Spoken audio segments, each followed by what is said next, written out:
Our other top story at the 10 o'clock hour, a Detroit native in desperate need of help after being in the middle of a police chase. Elijah Hall says he was headed to visit his mother on Detroit's east side when the suspect vehicle crashed into him. He was hospitalized with injuries. Pam Osborne live with more on this story. Pam, he says he's unable to work now. He's unable to work, and this entire situation has left him and his 13-year-old son, who was in the back seat of that car, traumatized. Not only that, their car, when it hit this pole here, after they were hit by that suspect vehicle, it was totaled, and his injuries have left him unable to return to work. They, of course, are grateful they are alive to share their story tonight as they try to pick up and figure out what's next.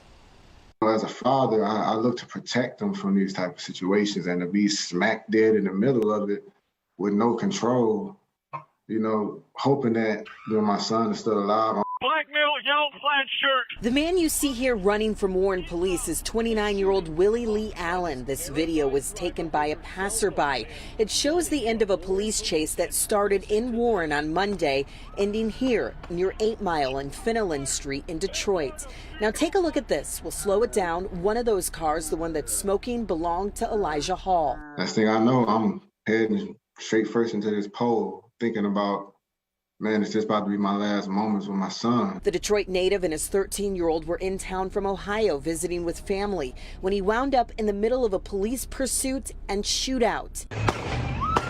They had barely made it out of the car, which was hit by Allen's car, when they heard gunshots. At that point, I'm hoping that we don't get hit with a bullet, you know, so I'm telling my son, like, get down. Hall was taken from the scene to the hospital. He says doctors there could only do so much. He has to see a neurologist. I got to stick some needles and stuff in my leg just to see how deep the nerve damage went. My insurance doesn't cover those type of visits. Hall's job requires him to stay on his feet. He's a maintenance supervisor for GM. He hasn't been back to work since the incident, which at least temporarily has changed the course of his life. I got a whole family to take care of.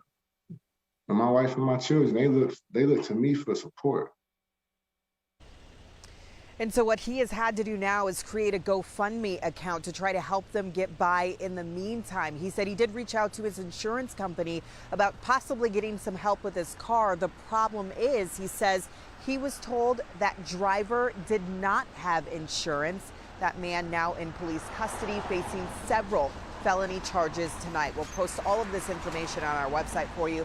Click on Detroit.com. For now, reporting live in Detroit, I'm Pamela Osborne, Local 4. Okay, Pam.